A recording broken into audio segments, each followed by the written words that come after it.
저희가 산재물의 예배, 죽음과 삶이 공존하는 드림의 삶에 대해서 얘기를 나눴습니다. 우리가 산재물로 먼저 드려야 될 곳, 드림을 훈련해야 될 곳은 다른 곳이 아니라 교회 공동체였습니다. 교회 공동체에서 우리가 가진 은사로 내가 가진 것부터 드리기 시작하고 또 믿음의 분량을 가지고 믿음의 기준을 가지고 주님 앞에 드리는 그런 삶을 훈련해야 된다고 얘기를 했습니다. 신기하게도 아무것도 드림 없이 얻으려고 하면 얻는 게 없는데 드림을 통해서 보화 같은 것들을 캐내게 됩니다. 그래서 이게 참 신기한 영적인 원리가 있어요. 그래서 그렇게 우리가 드림으로 주님 앞에 나아가야 될 때 가장 중요한 것이 지난주 설교에서는 사랑이었어요. 그래서 믿음으로 하는 것도 중요하고 은사를 가지고 하는 것도 중요하고 내 모든 것들을 몸을 드리는 것도 중요한데 그 중심에 사랑이 있어야 한다. 사랑이 우리를 끌고 가야 한다. 사랑이 모든 요소 중에 하나가 아니라 우리 모든 것을 끌고 가는 핵심 요소여야 한다라고 말씀드렸어요. 그래서 주님을 사랑해서 예배하고 교회를 사랑해서 헌금하고 사랑해서 헌신하고 하는 그 모든 것들이 사랑이 앞장서서 우리를 끌고 나가야 한다. 근데 그러한 사랑은 거짓 없는 사랑. 그래서 9장 저희가 읽었던 로마서 12장 9절에서 21절까지는 로마서의 사랑장. 근데 그 사랑은 거짓이 없는 사랑. 사랑에는 거짓이 없나니. 거짓이 없다는 건 위선이 없다. 연출하지 않는다. 무대에서 말하지 않는다. 가면 쓰지 않는다. 예, 진실한 사랑을 얘기했어요. 근데 그러한 진실한 사랑은 악을 미워하고 선에 속하는 사랑. 예수께 속하는 사랑. 그래서 예수 안에 있는 사랑이 진실한 사랑이다 라고 얘기를 하고 그 예수 안에 속한 진실한 사랑이 무엇인지 오늘 첫 번째로 10절을 나누려고 합니다. 그래서 쭉 있는데 오늘 이 한 구절로 끝납니다. 그래서 한 구절 하나 보려고 하는데요. 그 예수 안에는 진실한 사랑의 첫 번째 특징은 뭐냐면 현재를 사랑하여 서로 우애하고 존경하기를 서로 먼저 하며예요. 예수 안에 있는 사랑은 서로가 공동체 안에 있을 때 서로를 형제와 자매로 대해야 한다. 형제를 사랑하여 서로 우애하라는 말은 이 우애라고 하는 말은 가족 간의 사랑을 의미하는 거거든요. 예. 서로 남남인데 남남 중에서는 최고로 사랑해라가 아니라 서로를 가족으로 여기고 사랑해라 이런 뜻이에요. 근데 이것은 사실은 신학적으로는 받아들이기 좀 어렵지 않고 저희가 이렇게 서로 인사하세요. 형제님 자매님 환영합니다. 사랑합니다. 축복합니다. 요건 좋지만 그걸 실제적으로 정서적으로 서로가 서로를 형제요 자매로 예수의 피 안에서 한 가족임으로 믿고 형제요 자매로 여기세요 라고 하면 이걸 아무리 설교로 많이 들어도 실제적으로 이걸 받아들이기가 생각보다 어렵습니다. 부담스럽습니다. 그래서 형제의 우애가 베드로후서에 보면 굉장히 높은 단계의 사랑으로 등장을 해요. 베드로후서 말씀을 보면 같이 한번 읽어보겠습니다. 이로써 그 보배롭고 지극히 큰 약속을 우리에게 주사 이 약속으로 말미암아 너희가 정욕 때문에 세상에서 썩어질 것을 피하여 신성한 성품에 참여하는 자가 되게 하려 하셨느니라. 그러므로 너희가 더욱 힘써 너희 믿음의 덕을, 덕의 지식을, 지식의 절제를, 절제의 인내를, 인내의 경건을, 경건의 형제 우애를, 형제 우애의 사랑을 더하라. 아멘. 예. 너희가 신성한 정욕 때문에 세상에서 썩어질 것을 피하래요. 그러니까 우리가 정욕적으로 취하고 싶은 것, 갖고 싶은 것, 욕망하는 거는 다 썩는 거래요. 그런데 신성한 성품에 참여하는 것은 이루라고도 하지 않아요. 신성한 성품에 참여하래요. 그 신성한 성품을 누가 갖고 있죠? 예수님이 갖고 있죠. 하나님의 형상이신. 그 예수님의 형상에 참여하는 거, 그게 남는 장사래요. 안 썩어지는 거래요. 영원까지 가져가는 거래요. 그러니까 여러분, 우리가 무엇을 하든 성품이 중요해요. 무엇을 하든 성품이 성숙해 가야 돼요. 무엇을 하든 성품이 자라가야 돼요. 성품이 점점 온전해져야 돼요. 근데 온전한 성품으로 자라가는 그 성숙의 여정은 믿음의 덕을, 도덕적 탁월함을 얘기하는 건데 믿음의 덕의 지식을, 지식의 절제를, 절제의 인내를, 인내의 경건을, 경건의 형제의 우애를, 형제의 우애의 사랑을 더해라. 이게 무슨 돛 닦는 것 같죠? 이렇게 막 한 단계 한 단계 막 올라가가지고 마지막에 아가페 사랑으로 딱 이루는 것 같죠? 예. 하지만 그렇게 돛 닦는 건 아니고요. 그런 방식으로 성숙해 가야 되는, 성장해 가야 하는 그러한 신성한 성품의 모습들을 보여주고 있는데, 여기에서 형제 우애가 어느 파트로 들어가 있나요? 초반에 들어가 있나요? 거의 끝에 들어가 있나요? 거의 끝에 들어가 있어요. 형제 우애가 경건과 아가페 사랑 그 사이에 들어가 있어요. 이 얘기는 뭐냐면요, 우리가 믿음의 절제, 덕의 지식의 절제, 절제의 인내, 인내의 경건을까지 갔다가 이 경건이 어느 산을 못 넘을 수 있다? 형제 우애라고 하는 산을 못 넘을 수 있다는 거예요. 그래서 내가 기도 시간도 길어지고, 이제는 방언으로도 기도를 하고, 이제는 뭐 여러 가지 주님과의 관계도 친밀하고 점점 성숙해 가는 것 같은데, 형제 우애의 상을 못 넘어서 그 인간만 보면 형제와 자매로 느껴지지 않고, 그 인간만 보면 왜 주님 이 사람을 나한테 두셨는지 아침마다 새롭게 떠오르고, 그래서 기도가 안 되고 경건부터 무너져요. 기도가 안 되고 인내가 안 되고 절제가 안 돼서 결국에는 참다 나오고, 지식은 무슨 지식이야. 어떻게 복수할까만 생각나고, 전혀 덕스럽지 않고 점점 내 형상이 마귀 형상이 되어가고 믿음까지 흔들리는 그런 거예요. 형제 사랑 앞에서 무너져서 다른 것까지 다 깨져나가는 거예요. 이 산을 못 넘고요. 반대로요, 지키긴 지켜요. 경건을 지키긴 지켜요. 그런데 기도할 때는 돼요. 말씀 들을 때는 돼요. 형제 사랑이, 주님 형제로 자매로 여기겠습니다. 이 기도할 때는 되고 말씀 들을 때는 아멘이 되는데 주방에서는 안 되는 거예요. 주방 가면은 다시 올라오는 거예요. 이게 주방에서는 안 되는 거예요.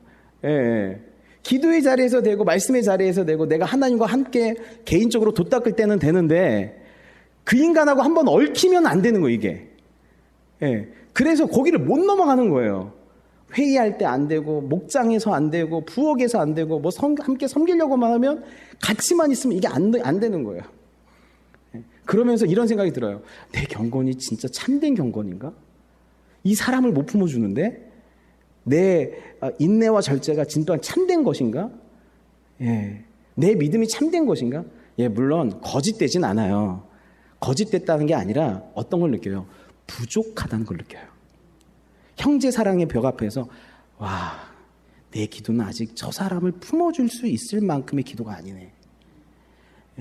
내 인내와 절제는 딱 그분까지네.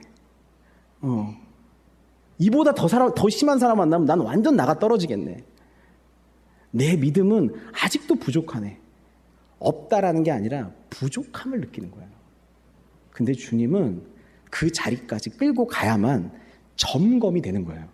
우리의 믿음이, 우리의 기도가, 우리의 인내와 우리의 절제가 많이 참았다고 생각했지만, 많이 절제했다고 생각했지만, 많이 하나님 사람 됐다고 생각했지만, 그 사람 앞에 딱 세우시니까 바로 밑에가 딱 나오는 거예요. 딱 그만큼까지다. 그러니까 나오는 거예요. 그리고 나서 이 형제 사랑을 넘어야만 어디로 갈 수 있어요? 아가페 사랑으로 갈 수 있어요. 근데 주님이 여러분에게 가르쳐주고 싶은 그건 뭐냐면, 서로가 서로를 정말 어렵고 견디기 어렵겠지만 그러한 사람을 받아들이고 형제와 자매로 여기면서 아가페 사랑을 배우는 자리로 주님께서 여러분을 인도하기를 원하시는 줄 믿습니다. 그래서 신성한 성품을 참여하라 한다는 것은 어떠한 개인적으로 산에 들어가서 돛 닦는 문제도 아니고 어떤 컨셉의 문제도 아니고 그런 게 아니라요. 하나님과의 관계가 형제와의 관계, 자매와의 관계성 속에서 확인되어 아가페 사랑으로 나아가는 것까지, 그 과정, 그 전체적인 과정 속에서 신성한 성품에 참여하게 되는 줄을 믿습니다. 그런데 여러분, 한 가지 착각하지 말아야 될 게 있어요. 그건 뭐냐면 형제 사랑이 실제로 그렇게 로맨틱하거나 낭만적이지 않다라는 거예요. 그래서 여러분들 지금 이 말씀을 듣고 여러분 옆 사람 한번 쳐다보세요. 예, 형제와 자매로 이렇게 딱 여겨지나요? 짜증이 확 올라오네. 짜증이 확 올라와요. 그래서 이 말씀을 들을 때는 아멘인데 다시 옆 사람을 쳐다보니까 갑자기 짜증이 막 올라올 수가 있어요. 여러분, 이 형제 자매, 형제 우애의 사랑은요, 이게 착각하면 안 돼요. 이게 로맨틱하거나 낭만적인 사랑이거나 이상적인 사랑일 거라고 착각하시면 안 돼요.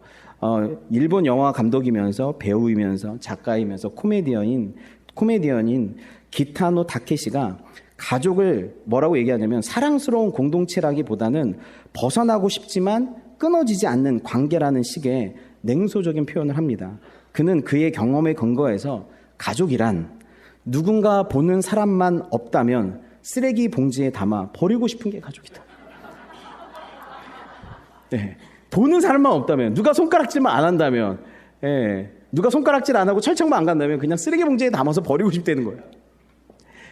너무너무 무거운 짐 같은 그 짐을 평생을 그렇게 얘기를 하고 있는 것이죠. 그래서 여러분 중에 저는 결혼한 지 20년, 30년이 넘고 40년이 넘었는데도 여전히 가슴이 뛰고 아침 출근할 때마다 여전히 입 맞추고 싶고 포옹을 꼭 하고 하루를 시작하는 그러한 분들이 있다면 정신병원에 꼭 가라는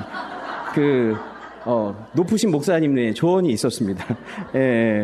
그래서 지금도 형, 누나, 오빠, 언니를 볼 때마다 존경스럽고 당신이 내 형이고 오빠고 언니고 누나여서 너무너무 존경스러워서 아침마다 절하고 싶고 동생을 볼 때마다 너무너무 사랑스러워서 지갑에 있는 거 다 꺼내주고 싶고 그러면 여러분 이렇게 서로 얘기하셔야 됩니다. 가족끼리는 그러는 게 아니다. 그런 경우가 별로 없어요. 그러지 마. 제가 누나가 없잖아요. 제가 큰 아들 출신이다 보니까 누나나 형이 없는데 형 있는 건 별로 부럽지가 않아요. 항상 형들한테 많이 맞으니까. 근데 누나 있는 건 너무 부러운 거예요. 누나가 뭐 챙겨주는 것 같고 그래서 누나 있는 친구들한테 가가지고 야, 넌 부럽다. 누나 있으면 얼마나 좋아. 그럼 친구들이 항상 그래요. 네가 가져. 야, 내 누나 바로 보내준. 야, 네가 가져. 네가 살아봐. 얘랑 살아봐. 여러분 가족끼리 서로 사랑해라 막 이렇게 얘기하면요 그 속에 그런 말이 우리 올라와요. 목사님이 이 인간이랑 한번 살아보세요. 이 사람이랑 한번 살아보세요. 그런 말이 올라와요. 여러분 왜 그러냐면요 가족 간의 사랑은요 사랑할 만한 이유가 있어서 매력적인 포인트가 있어서 가슴이 뛰어서 사랑할 만한 어떤 근거를 가지고 사랑하는 게 가족 사랑이 아니고요. 가족 사랑은요 가족이니까 사랑하는 거예요. 태어나 보니까 옆에 있어서 사랑하는 거예요. 묶여 있어서 사랑하는 거예요. 그러한 사랑을 책임의 사랑이라고 그래요. 가족 간의 사랑은 어떠한 이유가 필요 없어요. 어떤 이유가 그냥 가족이니까 사랑하는 거예요. 책임을 가지고 사랑하는 것이죠. 지금 저희가 이제 은퇴 시점에 있는 저희 집사님들도 계시고 장로님들도 계신데 이제 은퇴할 때쯤 되면 그리고 은퇴하고 나면 몸이 안 아픈 데가 없죠. 몸이 안 아픈 데가 없고 그리고 나서 진짜 은퇴하고 나서 제일 두려운 게 남는 시간 뭐 해야 될지 일 안 하고 뭐 해야 될지 사실 은퇴가 기다려줘야 되는데 평생을 자식들을 위해서 가족 위해서 일만 하다 보니까 일 안 하고 안 하는 삶이 더 불안해요. 어떻게 일 안 하고 살지? 그렇게 여러분 해가지고 딱 은퇴했을 때 자식들이 어떻게 상패라도 좀 주셨나요? 어머니, 아버님 너무나 감사합니다. 여태까지 너무 고생하셨습니다. 상장 받은 사람 이렇게 엄지발가락 들어보세요. 잘 안 해줘요. 그런 거. 제가 어렸을 때는 제 부모님이 고등학교 바로 직전까지 생선장사를 하셨거든요. 저희 어렸을 때부터 쭉. 그러면 생선장사를 하실 때 저는 이제 어린 시절에는 이제 부모님 가서 도와주고 싶고 함께하고 싶으니까 생선장사 맨 마지막 마무리할 때 막 가요. 가면 마지막에 그 생선 상자를 다 냉장고에 집어넣고 거기를 물로 청소를 해요. 아직도 눈에 선해요. 저희 아버지, 어머니가 거기 청소하는 장면이. 그러면 아버지가 항상 청소를 막 하시다가 중간에 벌떡 일어나서 허리를 쭉 펴시면서 저를 지명하여 불러요. 재영아, 아빠가 왜 이 고생하지? 불러요. 그러면 저는 그때 정답이 있어요. 저 때문입니다! 라고 얘기해야 돼요. 저희 때문입니다. 예. 그럼 아버지가 그렇지 너희 때문에 고생하는 거지. 그러면 다시 또 찬송을 부르면서 또 이거 하는 거예요. 예. 그런데요, 제가 뭐 5살, 6살 때나 그러지 초등학교 3, 4학년 돼가지고는 해드리냐? 가지도 않아요. 중학교 때 가지도 않아요. 나중에 고등학교 넘어서도 가끔 이제 집에다 불러다가 엄마 아빠가 누구 때문에 고생하지? 그럼 제가 그래요. 이제 그만하세요. 이제 그만 좀 하세요. 예. 그러면요, 여러분, 아버지 마음이 얼마나 섭섭하겠어요. 예. 자녀들 때문에 이 고생을 하는데 이것들이 하나도 안 알아주고 당연한 것처럼 여기고, 예. 그래서 아버지가 기분 나쁘다고 그 다음날 출근 안 한 적 있다 없다? 없는 거예요. 예. 아, 이제 더럽고 치사하다. 나 내일 출근 안 해! 그런 거 없는 거예요. 또 나가셔서 생산장사 하시는 거예요. 왜 그래요? 가족 간의 사랑이 그래요. 가족은 책임을 다하는 사랑이에요. 기분 따라, 어떤 가치 따라, 뭐 어떤 이유가 있어서 사랑하는 게 아니라요.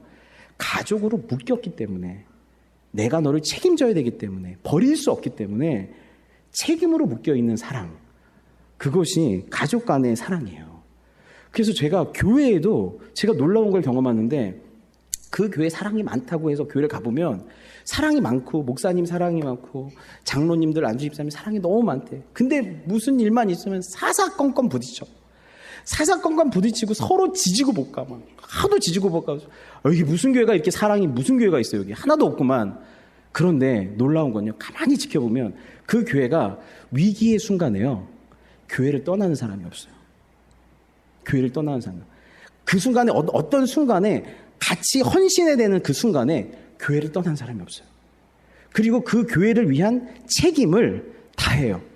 부딪히고 툴툴거려도 그 교회를 향한 책임을 다해요. 그러면 그 교회는요, 가족의 사랑으로 뭉쳐있는 교회예요. 근데 어떤 교회는 너무 따뜻하고 사랑스럽고, 예, 서로 말도 교양 있게 하고 서로 너무 젠틀하고, 그런데 교회에 위기만 있으면 안 보여. 갑자기 사라져요. 성도들은 딱 두 타임 때 사라지는데요. 한 번은 교회에 위기가 있을 때 사라지고, 한 번은 교회가 잘 될 때 사라져요. 왜냐하면 교회가 잘 되면 건축해야 되잖아요. 예, 건축해야 되고 확장해 가야 되잖아요. 그럼 어떻게 해요? 그때 헌금도 같이 해야 되고 막 이래야 되잖아요. 그러면요, 언제 나타나냐면 건축 다 하고 몇 명이 뼈 빠지게 고생해갖고 건축 다 하고 다 이제 새로운 교회로 딱 오면 그때 다시 돌아와요. 예, 제가 여러분 협박하는 건 아니고. 근데 여러분, 그러면서 제가 뭘 느끼냐면요, 눈에 보이는 현상이 아니라요, 이 교회는요, 서로가 서로를요, 가족이라고 부르는 사람들이 모인 곳이에요. 이 교회는. 저는 교회 다니면서 조금이라도 부담을 주신다면 바로 성전 이전하겠습니다. 다른 교회로 저는 갈 거예요. 저에게 어떤 책임도 주지 마세요. 예, 영적 어린 아이들에게는 책임을 주지 않아요. 하지만 영적으로 자라가게 된다면 어떻게 해요? 교회를 위해 함께 책임을 감당해 가요. 왜냐하면 우리는 형제 자매로 모인 공동체이기 때문에 그래요.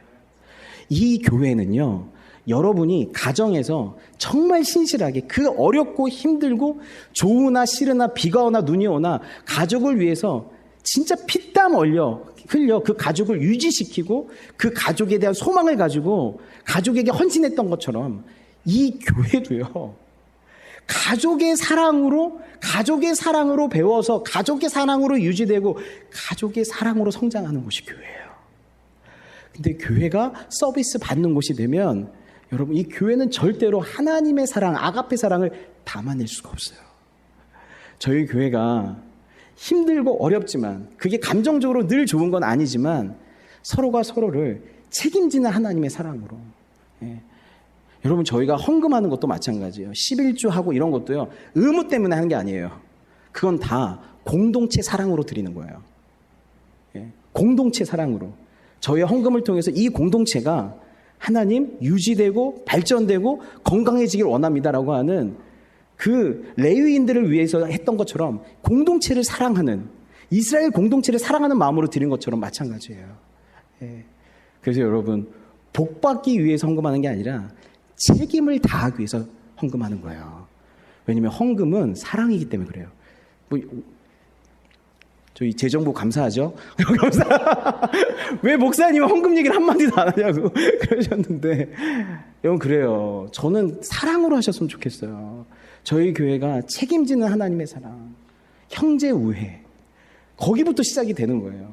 그렇게 형제 우애를 하시는 분들은 그 다음 단계로 어디로 가야 되냐면, 서로가 형제와 자매임을 받아들여서 서로 존경하기를 먼저 하래요.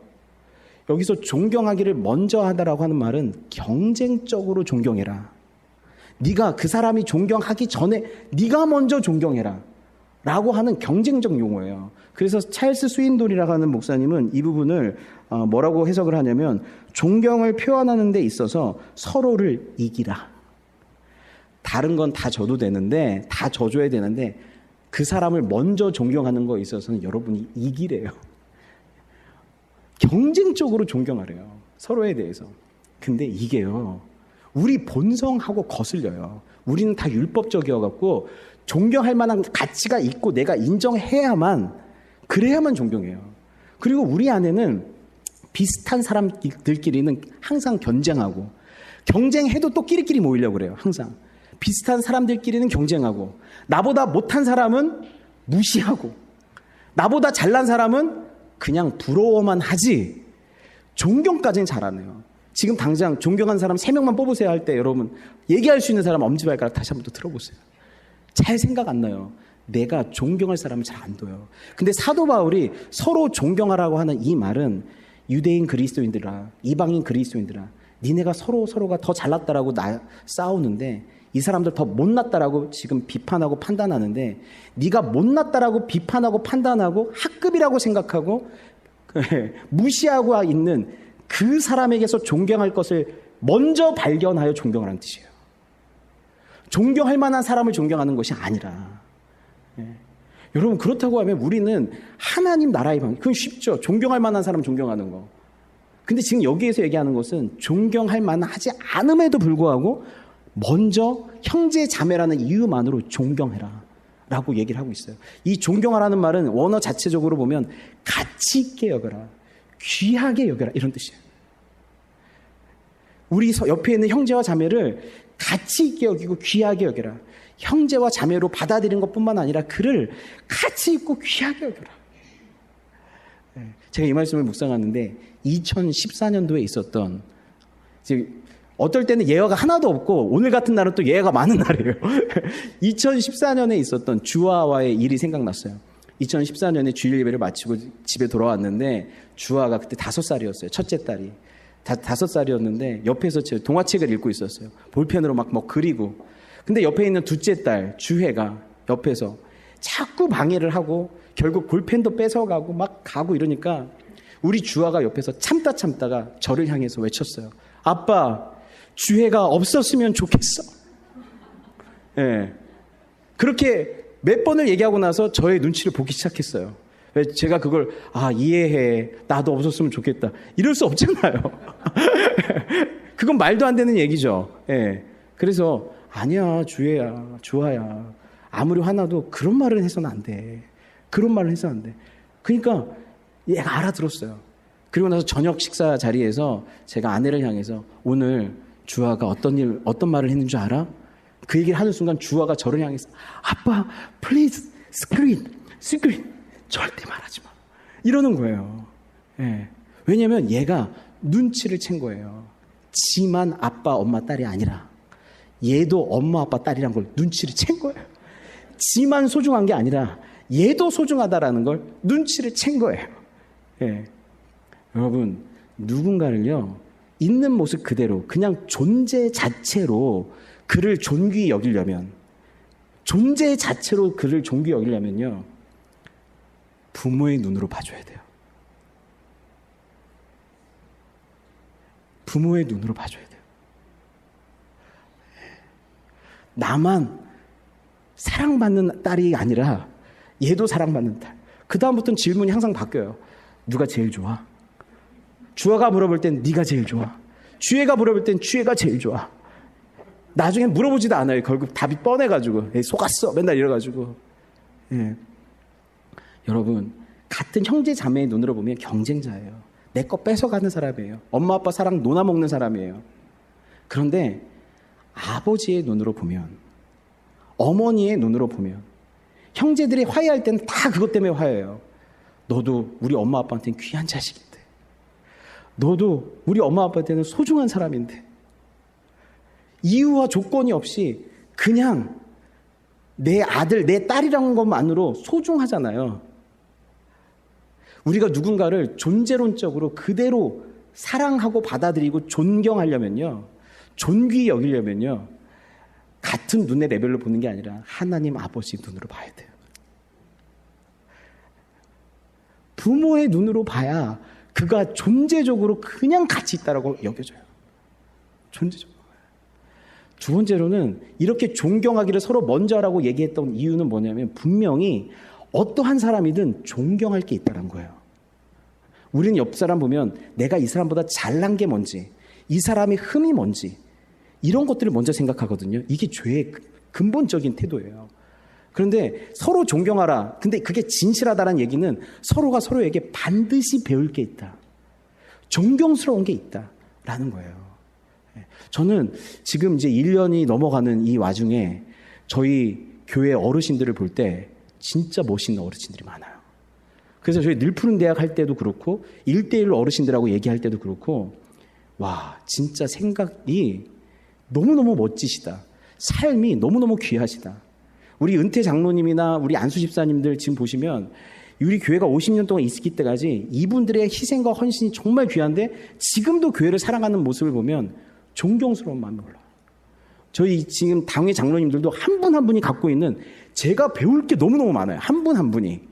물론 모아놓으면 싸울 때도 많이 있습니다. 물론 싸울 때도 많이 있는데, 근데 막 티격태격 막 하더라도 끝에 오면은 또 와갖고 사과하고, 그리고 한 방향 정해지면 또 다시 또 군소리 안 하고 또 가고, 열심히 한 거는 티 안 내고, 책임은 또 다 지고, 아, 멋있다. 그래서 어디 가서 막 자랑하고 싶은, 우리 권사님들 화요일마다 누가 보든 안 보든 막 기도하시는 모습들 보면서 너무너무 감사하고, 손 잡아줬을 때 그 따뜻함이 막 너무 말도 못하고, 젊으신 집사님들도 진짜 애 키우느라 일하느라 그렇게 바쁜데 시간만 나면 교회 와가지고 뭐 하시는 거 보면, 젊으신 집사님들 보면서 너무너무 제가 배울 게 많고, 저희 사역자들도요, 제가 물론 뭐 가르쳐야 될 것도 있지만 제가 절대로 못 따라가는 영역들이 있어요. 야, 이건 이 사람 진짜 존경스럽다. 예, 진짜 존경해요. 지금 한 분 한 분 지금 저희 교회에 맡고 있는 뭐 행정이든 반주시든, 예, 뭐 파트 사역이든지 풀타임 사역이든지요, 제가 이분들한테 배울 게 진짜 많아요. 진짜 많아요. 진짜 많아요. 예. 그리고 저희 아내 같은 경우도 원래 무대에서 그만 얘기하려고 그랬는데, 또 아내 같은 경우 예전에는 의리로 살고 막 그러잖아요. 동갑이기도 하고 사랑스러워서 막 그랬는데, 요즘에는 가끔 보면 이래요. 아, 이분 너무 존경스럽다. 예. 존경하면서 이게 존경감이 막 올라올 때가 많이 있어요. 근데요, 여러분 너무 신기한 게 뭔지 알아요? 내가 성도들을 존귀히 여기고 존경하니까요, 내가 너무 가치 있는 존재인 거예요. 아, 나는 어떻게 이런 사람들하고 같이 동역하고 있지? 나는 어떻게 이렇게 귀한 성도하고 목회를 하고 있지? 오늘도 여러분 이렇게 앉아있는 거 보면 지금 너무 신기해요. 일주일 전에 앉아가고 같이 예배드리는 거 보면 너무 신기해. 이런 분들하고, 이렇게 귀하신 분들하고 내가 어떻게 이 교회를 하고 있지?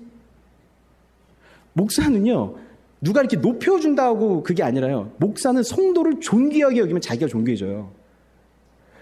이런 당회원분들하고, 이런 어르신들하고, 이런 진짜 어벤져스급의 사역자들하고 나는 부족한 게 이렇게 많은데 어떻게 내가 이렇게 이 교회를 이런 분들하고 같이 섬기고 있지? 어떻게 내가 이런 사람하고 살고 있지? 내 주변에 있는 사람을 여러분 존귀히 여기고 존경하고 가치 있게 여기기 시작하면요, 내 삶이 너무너무 의미 있고 가치 있고 존귀하고 뭔가 사명이 있나 보다, 이렇게 귀한 사람들 만나는 거 보니까. 예. 그런 존중감, 존귀히 여기는 성도와 성도, 그 관계 가운데 있으면요, 어딜 가든 어깨가 펴져요. 서로가 서로를 존귀히 여기기 때문에 너무너무 행복해져요. 예. 여러분, 서로 먼저 존경하시기 바랍니다. 예. 존경하시면 좋겠어요. 그럼에도 불구하고 여러분 이 안에 속에서 또 올라오는 질문이 하나 있어요.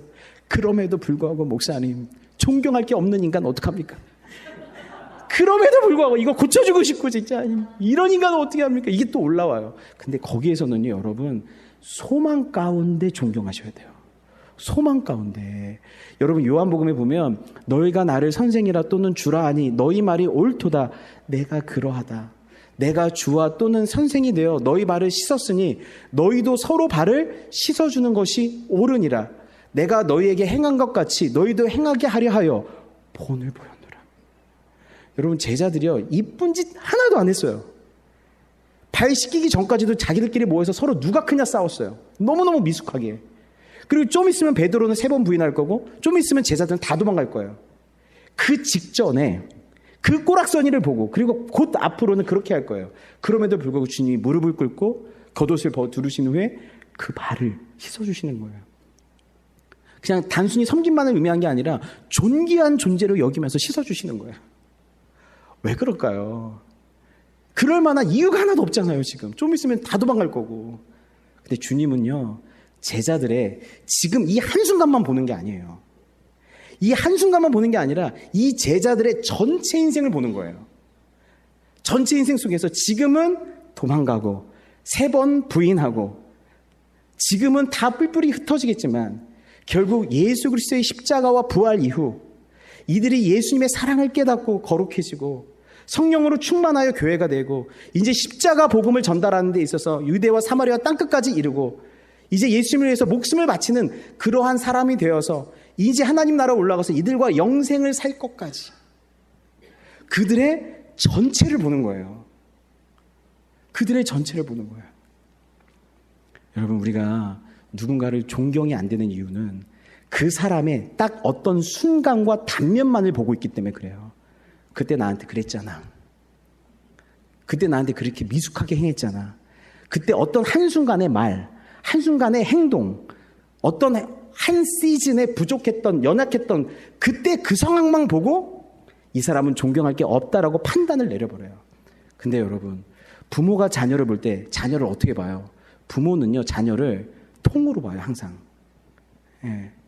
얘가 지금 미숙하고 막 그래도 얘는요, 원래 이럴 애가 아니에요.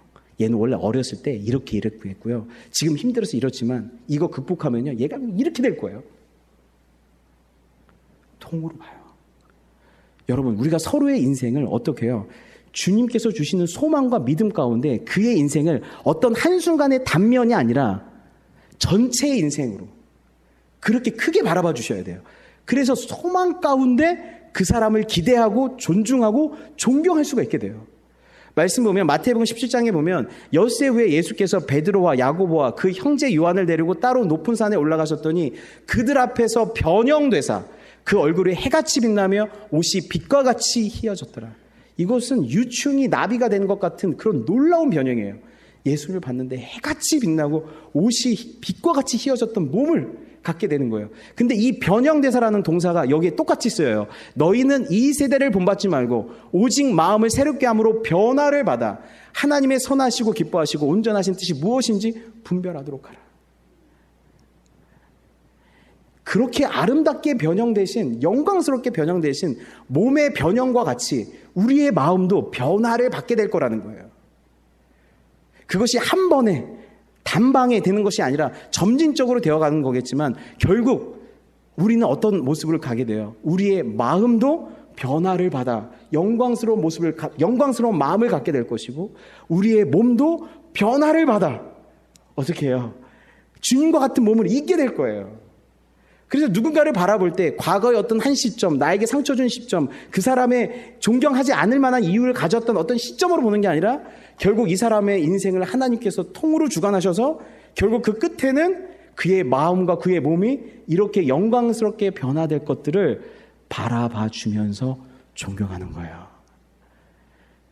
믿음과 소망 가운데에서 존경해 주는 거예요. 존경해 주는 거예요. 그래서 여러분, 제가 진짜 대학교 때 우리 선배가 저한테 해줬던 말 아직도 기억이 나요. 나는 널 기대해. 볼 때마다 해줬어요. 근데 여러분 아시겠지만 그때는 내가 되게 세련되고 되게 똑똑한 줄 알았는데 나중에 보니까 엄청 촌스럽더라고. 엄청 촌스럽고 공부도 되게 못했고, 그런데 그런 촌스러운 저를 보면서, 아무것도 아닌 저를 보면서 우리 선배들이 재영아 너 너무 기대된다. 근데 그 말이 저한테 박혀서요. 그들의 기대와 네가 지금 이런 모습일지라도 너 진짜 주님 안에서 이렇게 아름답게 하나님 앞에서 사역할 모습들이 난 그려져. 그렇게 나를 기대해주고 존경해주고 존중해주는 사람이 나를 키워요. 나를 형성시켜요. 그 존경에 맞게, 그 기대에 맞게 변형이 돼요. 그래서 제가 지금 새가족 훈련을 할 때마다 아름다운 삶으로 초대할 때 그냥 신앙의 초보 이게 아니에요. 이분들이 이 복음 중심으로 변화될 모습들을 바라보면서 이제 누군가에게 전도할 모습을 바라보면서 목자 훈련을 하시는 분들을 이제 정말 하나님께서 주시는 마음으로 아름다운 목자로 세워질 것들을 기대하고 소망하면서 성교훈련 하시는 분들이 세상에 나가서 복이 될 것들을 기대하고 소망하면서 존경을 보내드립니다. 여러분, 그래서 우리가 서로가 서로를 형제와 자매로 여기면 존재론적으로 존경할 수 있게 되고요. 그들의 현재 모습 속에 반드시 존경할 게 있고요. 그리고 믿음과 소망 가운데에서 서로가 서로를 존경하는 그런 가족 공동체 되기를 바랍니다. 기도하겠습니다.